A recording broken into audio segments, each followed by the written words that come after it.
Hello everyone, आज हम start करने वाले हैं ह्यूमन फिजियोलॉजी, जिसके अंतर्गत हम पहला चैप्टर पढ़ेंगे जो कि है डाइजेशन एंड एब्जॉर्प्शन।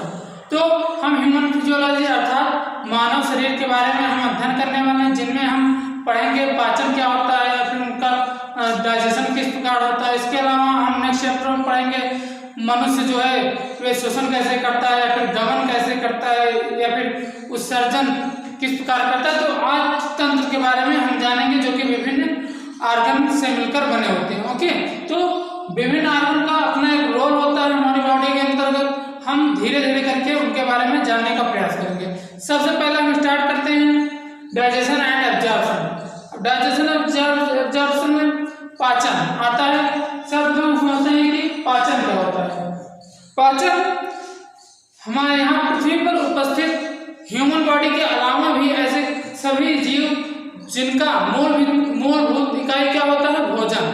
भोजन सभी जीवों की एक प्रकार से वो मूलभूत इकाई है जिसके ऊपर वे डिपेंड रहते हैं, जिसके ऊपर वे आश्रय करते हैं। तो भोजन के द्वारा मनुष्य को एनर्जी प्रदान होती है। इसके अलावा उनको उससे कुछ कायिक पदार्थ भी प्राप्त होते हैं, जिससे उनकी बॉडी के अंतर्गत उनके बॉडी में डेवलप हो रहे ऊतक एवं कोशिकाओं की मरम्मत के लिए उपयोग होता है। वैसे भोजन का मुख्य अवयव क्या होता है? भोजन का मुख्य अवयव तो होता है, एक तो कार्बोहाइड्रेट होता है। कार्बोहाइड्रेट, वसा व प्रोटीन। भोजन में हमारा जो मुख्य अवयव होता है, मुख्य पदार्थ होता है, वो क्या होता है? कार्बोहाइड्रेट, वसा एवं प्रोटीन। इसके अलावा भी कुछ मात्रा में हमारे पाई जाती है, विटामिन पाई जाती है ना। इसके अलावा कुछ खनिज लवण भी पाई जाती है हमारे भोजन। लेकिन जो मुख्य तीन अवयव होता है वो होता है कार्बोहाइड्रेट, वसा एवं प्रोटीन। ओके, तो अब हम जब भोजन को अपने अंदर ग्रहण करेंगे तो उसको जब माउथ के द्वारा, मुख के द्वारा ग्रहण करते हैं तो माउथ कैविटी में जाती है। माउथ कैविटी में कई प्रकार के आपको दांत देखने में मिलेंगे, जो कि 4 प्रकार से ह्यूमन बॉडी के अंतर्गत पाया जाएगा। वे सभी उन सभी दांतों का अपना अपना एक रोल होता है।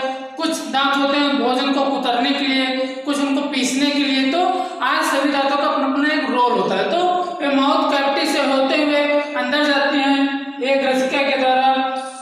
ये यहाँ पर जो ग्रसनी है, ग्रसनी हमारी श्वास नाल एवं भोजन नाल दोनों का एक ही द्वार होता है। यही ग्रसनी यहाँ से अलग हो जाती है, ये यहाँ से श्वास नाल होती है, तो ग्रसनी से आगे चलती है ग्रसिका होता है भोजन नाल, इसी की द्वारा भोजन आगे जाता है। ओके, इसके अलावा हम भोजन के अलावा हम जल भी ग्रहण करते हैं। जल हमारे शरीर में जो है पाचन में सहायक होता है एवं उपापचय प्रक्रियाओं में सहायता प्रदान करता है। इसके अलावा जल हमारे शरीर से जो निर्जलीकरण होता है उसको रोकने का प्रयास करता है। ओके, तो अब हम भोजन का पाचन आवश्यक क्यों है? भोजन का पाचन इसलिए आवश्यक है क्योंकि हम भोजन को, हमारी ऑर्गन जो है भोजन को उसके मूल रूप में, अर्थात जैसे रोटी खा रहे हैं तो डायरेक्ट रोटी को ही वह एब्जॉर्ब नहीं कर पाएगी। उसके जो उपस्थित अंदर होंगे कार्बोहाइड्रेट आज को, वो कार्बोहाइड्रेट को एब्जॉर्ब करेगी, ना कि उसके रोटी को ही वो एब्जॉर्ब करेगी। तो इसके लिए जरूरी होता है कि उस रोटी को हमारे जो ऑर्गन होते हैं या फिर कई प्रकार की जो सहायक ग्रंथि होती हैं उनसे मिल करके उनका छोटे छोटे अवयवों में बांटना होता है एवं उनके तत्वों को निष्कर्षण किया जाता है। उन तत्वों के निष्कर्षण के पश्चात हमारी जो कोशिकाएं होती हैं वे उनको एब्जॉर्ब करती हैं। ओके, तो हम भोजन का मूल रूप में तो उसका उपयोग कर नहीं सकते, इसलिए भोजन का पाचन आवश्यक होता है, जो कि हमारी सहायक ग्रंथ या फिर सहायक अंग के द्वारा होता है। ओके, तो हम यहाँ पर डेफिनेशन देख सकते हैं क्या होता है कि जटिल पोषक पदार्थ, अर्थात भोजन में उपस्थित जो जटिल पोषक पदार्थ होते हैं जैसे कार्बोहाइड्रेट, वसा, प्रोटीन आदि सभी, इसके अलावा कुछ विटामिन होते हैं, खनिज लवण होते हैं, तो उन सभी पदार्थों का अवशोषण किनके द्वारा? हमारे अंगों के द्वारा। उन सभी पदार्थों का अवशोषण योग्य सरल रूप में परिवर्तित। अब चूंकि जटिल रूप में, अपने मूल रूप में, तो उनके छोटे छोटे भागों में बांटना एवं उनको पाचन करना, उससे जो उनके अंदर तत्व पाए जाते हैं, उनके अंदर जो हमारे मुख्य पदार्थ पाए जाते हैं, अवयव पाए जाते हैं, जो कि हमारी बॉडी के डेवलपमेंट के लिए, मैच्योरिटी के लिए उपयोगी होते हैं, उन सभी का सरल रूप में परिवर्तित करने की प्रक्रिया क्या कहलाती है? हमारा डाइजेशन अर्थात पाचन। ओके, परिभाषा समझ में आई कि जटिल पोषक पदार्थों का अवशोषण योग्य, मतलब अवशोषण योग्य बनाने के लिए वे उसको सरल रूप में परिवर्तित कर देते हैं। यह प्रक्रिया हमारी पाचन कहलाती है। अब इस प्रक्रिया में कई अंग कार्य करते हैं जो कि मुख्यतः आहार नाल से संबंधित होते हैं। ओके, आहार नाल ही वह हमारे अंदर की एक प्रकार से तंत्र है जो कि हमारी पूरी इस डाइजेशन को वो मेंटेन करती है या फिर वो उसको कार्य प्रणाली उसको करती है। ओके, मतलब कि हमारी जो पूरी डाइजेशन होती है किसके अंदर होती है? आहार नाल के अंदर। अब आहार नाल में देखते हैं आहार नाल क्या होती है। आहार नाल मनुष्य का पाचन तंत्र, मनुष्य का पाचन तंत्र अर्थात आहार नाल एवं सहायक ग्रंथियों से मिलकर बना होता है। मनुष्य का जो पाचन तंत्र होता है वे आहार नाल एवं उसकी सहायक ग्रंथियों से मिलकर बना होता है। ओके, अब देखो इसमें आहार नाल के भाग क्या होते हैं कि आहार नाल में कौन कौन से भाग होते हैं जो कि डाइजेशन में हेल्प करते हैं। उसमें सर्वप्रथम हमारा आता है माउथ एवं जो माउथ कैविटी होती है इसके अंदर, जिसमें भोजन को पीसा जाता है या फिर उनको कुतरा जाता है। इसके अलावा ग्रसिका पाई जाती है, एक लंबी नली होती है जिसके थ्रू भोजन अंदर जाता है। कहाँ पर? सीधा अमाशय में। तो अमाशय में जाता है जहाँ पर आपको कुछ अम्ल देखने को मिलेंगे जिसके द्वारा भोजन अम्लीय होता है, तो वहाँ पर भी कुछ डाइजेशन उसका डाइजेशन होता है। इसके अलावा वो हो जाती है आंत में। ये जो आंत दिख रही है आपको, छोटी आंत बड़ी आंत होती है, तो यहाँ पर जो पचित भोज्य पदार्थ होता है उनका यहाँ पर मुख्यतः अवशोषण होता है, या इसके अलावा कुछ पाचन भी होता है यहाँ पर प्रोटीन का। तो हमने समझा कि आहार नाल क्या होता है। हम आहार नाल पर एक एक स्टेप करके नेक्स्ट लेक्चर पढ़ेंगे।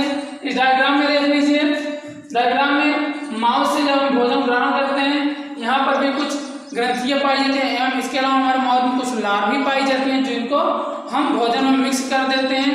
यदि आप भोजन को काफी देर तक उनका माउथ कैविटी में लिए रहेंगे, उसका मतलब कुतरते रहेंगे, तो वो देखो एक समय के पश्चात मीठे लगने लगते हैं। किसकी वजह से?